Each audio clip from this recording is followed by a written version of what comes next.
დღეს ჩვენ გვეწვია სტუმრად ორთოპედ ტრავმატოლოგი გიორგი ზიბლიცკი. მოგბრძანდით გიორგი ექიმო. მადლობა. გიორგი წავშენით თავაზობ. წყალი მთის მათვისა, ვისი ცხოვრება წავსია ენერგიით. წყალი მთის 0% ბრომატით. მადლობა. ბატონო გიორგი, არ ვიცი თქვენ რამდენად უყურებდით ტესტირებას სახლის პირობებში, სახალხო ტესტირებას, ასე ვთქვათ. არის თუ არა დაუშვათ ეს რამე ინფორმაციის მომცემი და სხვა შემთხვევაში თქვენ სამედიცინო სფეროს წარმომადგენლები როგორ იქცევით დიაგნოსტიკასთან დაკავშირებით? საინტერესო ტესტია, მაგრამ ამას უზღუდავთ ხოლმე, როცა უკვე დადგინდება ხოლმე ეს დიაგნოზი და ვცდილობთ რომ გადავიტანოთ მეტი დატვირთო ბიცეპსზე, ანუ შევცვალოთ ხელის მოჭიდება, ანუ კი არ ავიღოთ ესე, ავიღოთ ქვემოდან ესე, იმიტომ რომ მთელი დატვირთვა მიდის მაშინ უკვე გამშრელზე და თავისთავად კიბოს იწვევს. თუმცა თქვენთან რომ მოვიდეს ექიმთან, ეს ტესტი დაეხმარება იმაში, რომ ეჭვი მიიტანოს და მოვიდეს პოსტორ სპეციალისტთან, ხო ესეა? და რომ მოვა, მერე რა ხდება უკვე თქვენს პირობებში? მნიშვნელოვანია, რომ ჯერ პირველ რიგში პაციენტი, როდესაც უკვე სიმპტომს შეამჩნევს, როდესაც გაერთა ზედაპირი არის ტკივნეული, მალევე მოვიდეს ექიმთან, რათა არ მოხდეს შემდეგ უფრო გართულება, იმიტომ რომ ას აქვს სტადიები, ეს არის დასაწყისი სტადია, ეს არის პროგრესირების სტადია და ქრონიკული სტადია. დასაწყისი სტადიაში უბრალოდ გვაქვს ტკივილი და გვაქვს ესე ვთქვათ, მოსვენებულ მდგომარეობაში ეს ტკივილი იხსნება და არ ჭირდება ზედმეტი ჩარევა ან გამაყუჩებელის მიღება. უკვე პროგრესირებულ სტადიაში თუ მოდის პაციენტი აქვს უკვე იმ დონის ტკივილი, რომ ჭირდება გამაყუჩებელი და მოსვენებითი მდგომარეობა აღარ აძლევს შვებას, ხო ქრონიკულ სტადიაში უკვე მუდმივი ტკივილია, არ აქვს მნიშვნელობა ის ასვენებს ხელს თუ ტვირთავს. მიზანი არის კლინიკურად დაისვას დიაგნოზი და შემდეგ შეგვიძლია დამატებით გავაკეთოთ უკვე დიაგნოზის დასაზუსტებლად სხვა კვლევები. მაგალითად ეს არის ეხოსკოპია, ულტრავგერითი კვლევა, ან თუნდაც რენტგენოგრაფია. რას გვანახებს ეს, ხო, რენტგენოგრაფია გვანახებს იმას, არის თუ არა იქ ძვლოვანი წანაზარდები, ანუ ეს სტადია არის გადასული ქრონიკულში თუ არა. ეხოსკოპიის შემთხვევაში ეხოსკოპია გვანახებს უშუალოდ დაზიანებულ ადგილებს, გვანახებს კალციფიკატებს და ამ კალციფიკატების მეშვეობით უკვე ჩვენ ვამბობთ, არის თუ არა აქვს უკვე ჩოგბურთის იდაყვის სინდრომი. რაც შეეხება მაგნიტურ რეზონანსი ინიშნება უშუალოდ თუ მივდივართ რა ოპერაციაზე და ჩარევაზე. თანა ოპერაციაზე გადავინახეთ. ოპერაცია ძალიან ბოლოს არის. ძალიან ბოლოს არის. აი როგორ ხდება მკურნალობა? რა თქმა უნდა, ალბათ სტადიების მიხედვით არის ამის დაგეგმვაც, თუმცა თავისთავად. განკურნებადი არის თუ არა აქაც? კი, თავისთავად განკურნებადია სადღაც 80%. ნიშნავს ის, რომ სადღაც 20%-ია მხოლოდ რომელსაც ჭირდება ჩარევა. ეს 80% თუ პაციენტი მოვა ისე ვიმეორებ ადრეულ სტადიაში, ძალიან მარტივად შეიძლება მოგვარდეს. ეს იქნება დასვენება ხელის პირველ რიგში, განტვირთვა და ყინული. ყინული ძალიან მნიშვნელოვანია, ყინულის დადება. სადღაც ყოველ 2 საათში 15-20 წუთის განმავლობაში თუ დაიდებ ტკივნეულ ადგილას, დასაწყის სტადიაში დაეხმარება მისანთების ჩაქრობას და არ დაჭირდება ზედმეტად მიიღოს რაიმე ტიპის არასტეროიდული საშუალება. მკურნალობის შემდეგი ეტაპია თუ ეს არ გშველის, უკვე ინიშნება არასტეროიდები და ასევე მანჟეტი, სპეციალური მანჟეტი, რომელიც უბრალოდ განტვირთავს კუნთს, ყეს და ინიშნება სადღაც 2 კვირის განმავლობაში ანთებისაწინააღმდეგოსთან ერთად. ეს იქნება პერორალურად მისაღები, თუ ეს იქნება უშუალოდ ან გელის, ან კრემის საშუალებით, ხო? ადვილი რაღაცა. ეს არის ძალიან მარტივი. მაგრამ უმეტეს შემთხვევაში პაციენტი გვაკითხავს მაინც უკვე გამწვავებულ მდგომარეობაში, როდესაც უკვე დიდი დრო გავიდა და არ გაუვარა, ესე ვთქვათ. და ამ შემთხვევაში გვიწევს ხოლმე უკვე ინექციის ჩართვა, ეს იქნება კორტიკოსტეროიდით ინექცია. ასევე მიღებულია გაკეთდეს PRP-ს ან ენსტრაიდის ინექციები, მაგრამ კორტიკოსტეროიდის ინექციას უფრო დიდი ეფექტი აქვს და ამიტომ ჩვენ ვნიშნავთ ხოლმე ინექციას ერთხელ ან მაქსიმუმ 2-ჯერ, რაც შეფასდება პირველი ინექციის შემდგომ უკვე გავა სადაც 2 კვირა და მოგვაკითხავს, ნახავთ თუ იქნება დარჩენილი კიდე ტკივილი, კიდე ერთხელ კეთდება ინექცია. მეტი აღარ. ანუ არ არის სასურველი გაკეთდეს ბევრი ინექცია სტეროიდის, იმიტომ რომ მიმაგრების ადგილს უფრო ასუსტებს და მერე შეიძლება უფრო დიდი პრობლემა წარმოიშვას.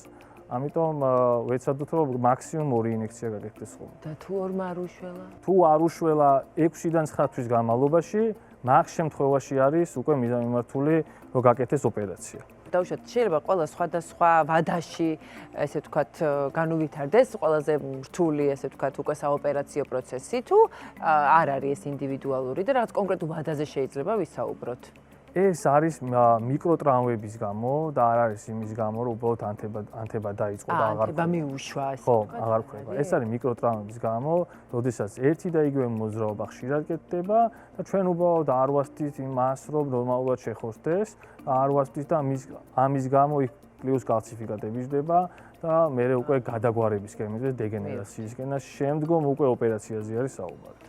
რა ხდება ოპერაციისას? რა იცვლება, რას აკეთებს ქირურგი? რამოდენიმე ტაქტიკა არის ოპერაციის, ასევე ართროსკოპიურად ეს ოპერაცია მინიინვაზიურად, როდესაც შევდივართ კამერით და სპეციალური შევერით და ხდება ამ შევერით ამ დაზიანებული წანაზარდების მოშორება და დასვლა ნორმალურ ქსოვილამდე.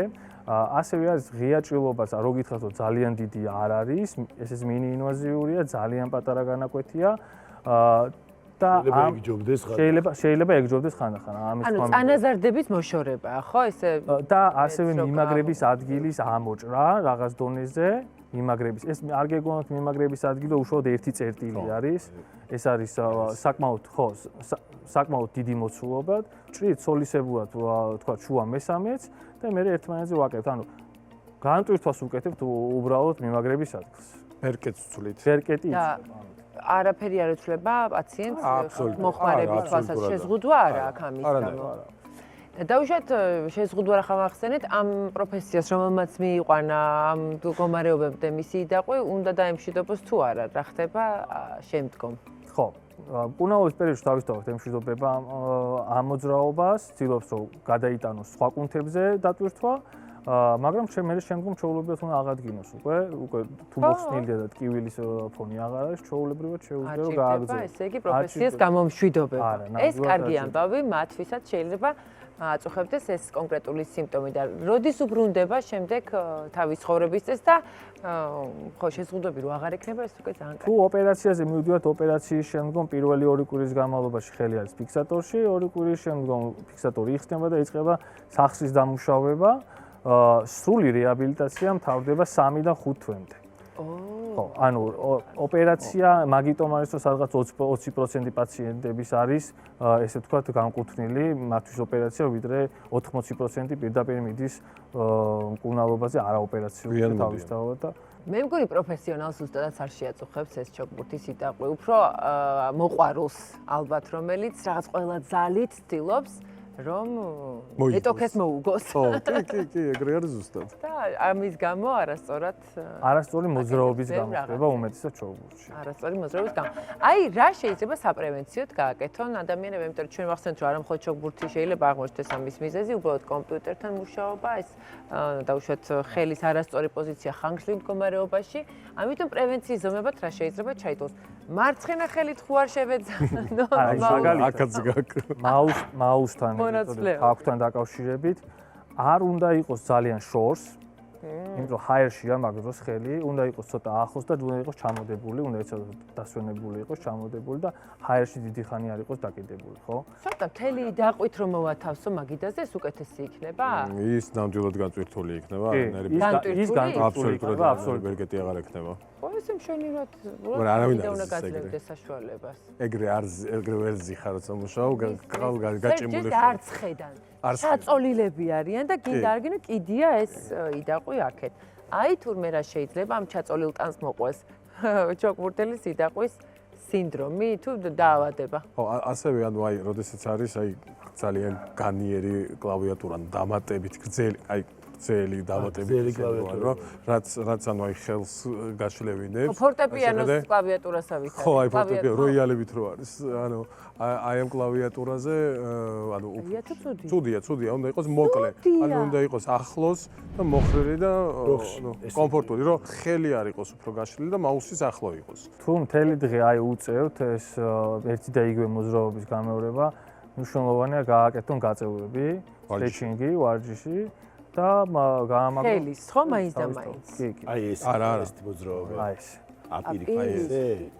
უი, მე ისედაც ჭიმება ხოლმე ეს რა კარგი. მე ესე მეგონა უფრო სასწებონო. ისიც კარგია და ესეც, ყველა კარგი, გასაჭიმია.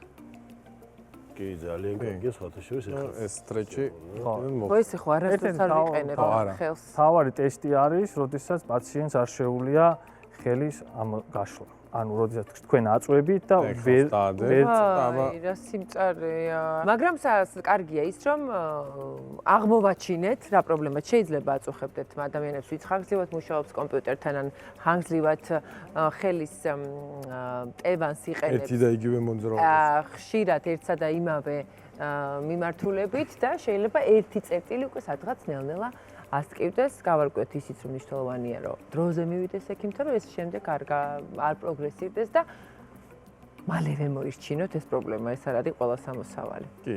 მიხარია რომ ვიმსჯერეთ ამას და მიხარია რომ ძალიან კარგი ამბები გაუზიარეთ ჩვენს მაყურებლებს. მით უფრო რომ როგორც აღმოჩნდა, დიასახლისებსაც შეიძლება აწუხებდეთ ეს ყველაფერი. ამიტომ იცით უკვე რასთან გაქვთ საქმე და იცით როგორ შეიძლება მოგვარდეს მარტივად და რას მთავარია დროული კომუნიკაციით ექიმთან. ძალიან დიდი მადლობა ჩვენთან სტუმრობისთვის. აი ესეთ მარტივ გამოსავალს გისურვებთ ყოველთვის პაციენტებთან და თქვენც რა თქმა უნდა პაციენტებს.